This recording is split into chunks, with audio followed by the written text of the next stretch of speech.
Lạy Chúa là sức mạnh đời con, này lòng con hằng luôn yêu mến Ngài. Lạy Chúa là sức mạnh đời con, này lòng con hằng luôn yêu mến Ngài. Lạy Chúa là sức mạnh đời con, lòng con yêu mến Ngài. Ơn lạy Chúa là nơi đã chờ che, là thiên lý đời con. Lạy Chúa là sức mạnh đời con, này lòng con hằng luôn yêu mến Ngài. Lạy Chúa là sức hộ phụ con, là nơi con nương mình. Con nguyện sẽ ngợi khen Chúa quyền linh, Ngài cứu thoát đời con. Lạy Chúa là sức mạnh đời con, này lòng con hằng luôn yêu mến Ngài. Vì Chúa hằng tỏ lòng từ bi, Ngài ban ơn cứu độ. Chúa hằng sống là nơi đã đời con, hồn con chúc cùng Ngài. Lạy Chúa là sức mạnh đời con, này lòng con hằng luôn yêu mến Ngài.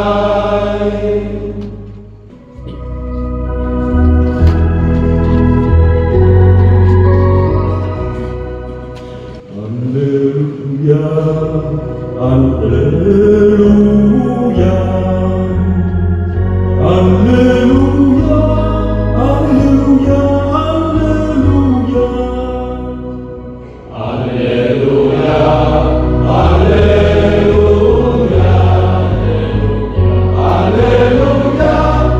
alleluia, alleluia, alleluia. Chúa phán ai yêu mến Thầy thì sẽ giữ lời Thầy.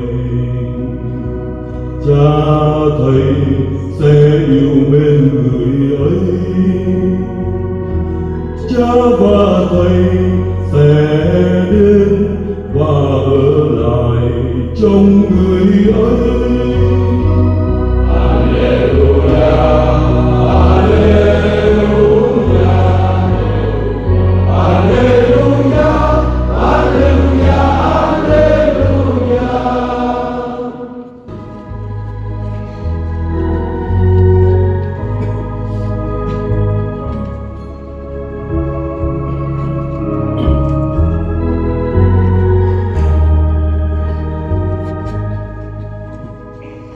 Như dòng biển trôi trên ban thơ, tâm hồn con lần lần tìm cảm đến vô bờ. Xin tiến dần để con tìm hướng bao ước vọng, hằng múa sát son một đời đến yêu. Kính tiếng Chúa, tình yêu bao nhiêu mà có gì, xin Chúa anh hoa lòng con, tình yêu mới bước tới ngày mai. Bao ngày tháng xuôi theo dòng đời, tâm hồn con đêm đêm tìm hạnh phúc mong chờ. Xin Chúa thương khi con đây trong mong đến Ngài, là núi đã che chở người an tâm. Kính Thiên Chúa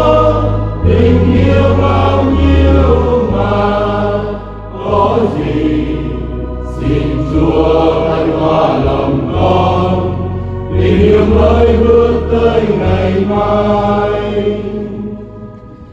Như giọt nước tan trong rượu lạnh, tâm hồn con hân hoan hòa nhịp với muôn người. Xin Chúa thương cho muôn đời an vui thái bình, tình Chúa trong cuộc đời ước mơ. Tình yêu Chúa, tình yêu bao nhiêu mà có gì, xin Chúa tha cho lòng con, tình yêu mới bước tới ngày mai.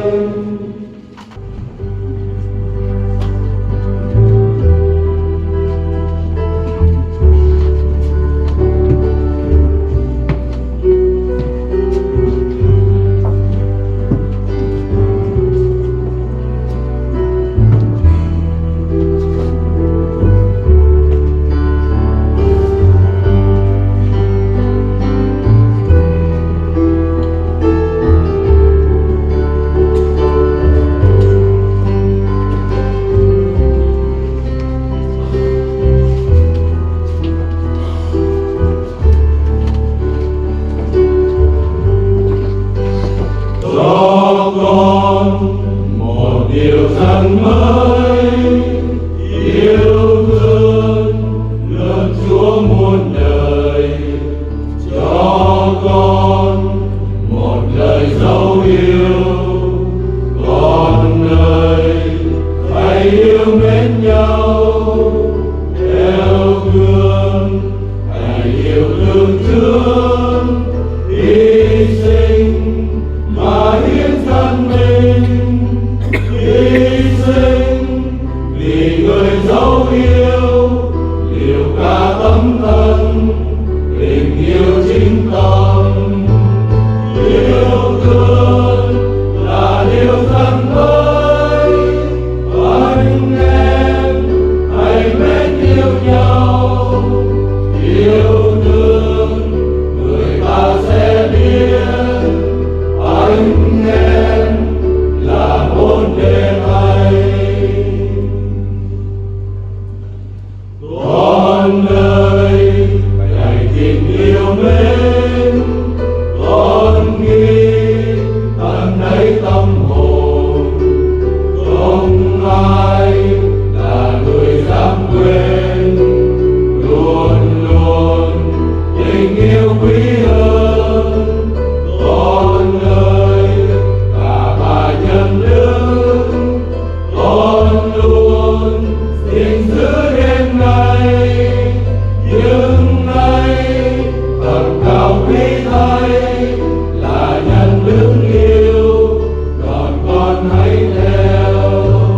Yêu thương là điều rằng mới, anh em hãy mến yêu nhau.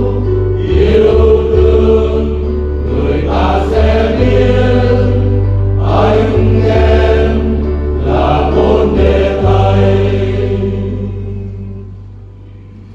Yêu thương là hy sinh trước cho nhau cả chính thân mình. Yêu thương còn chỉ đắn đo, không xem lời thua chút sâu. Yêu thương dù buồn nguy khó, yên tâm chẳng nghĩ xa gần. Yêu thương mùa xuân ngát hương, tỏa lan bốn phương, này con biết chăng. Yêu thương là điều rằng mới, anh em hãy mến yêu nhau. Yêu thương người ta sẽ biết anh em là môn đề thầy.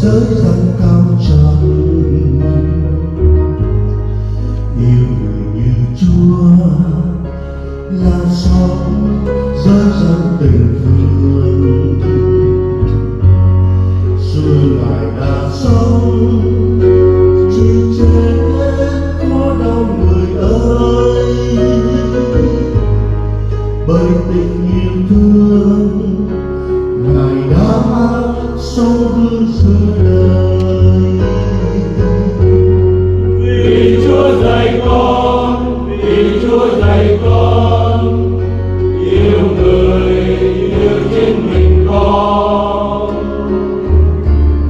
vì Chúa dạy con yêu Chúa hết lòng, hết cả linh hồn, hết trí khôn con.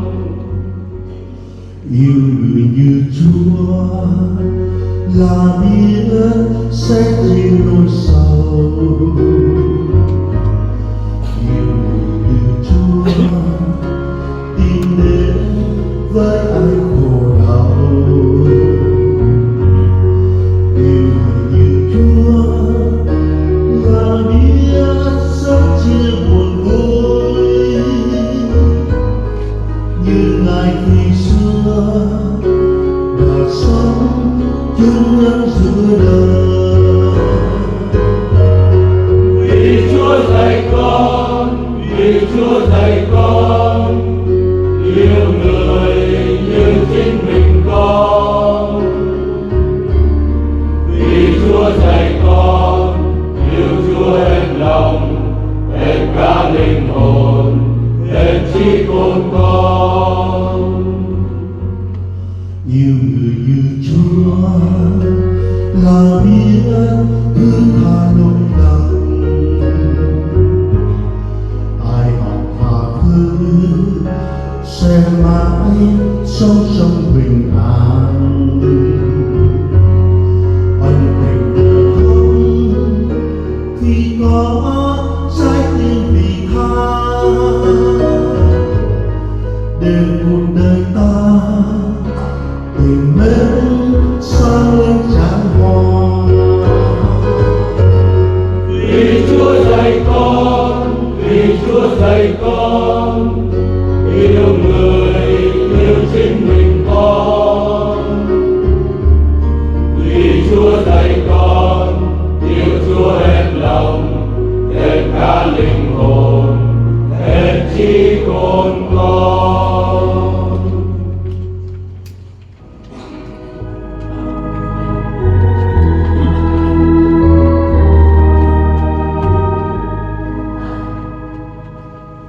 Từ vực sâu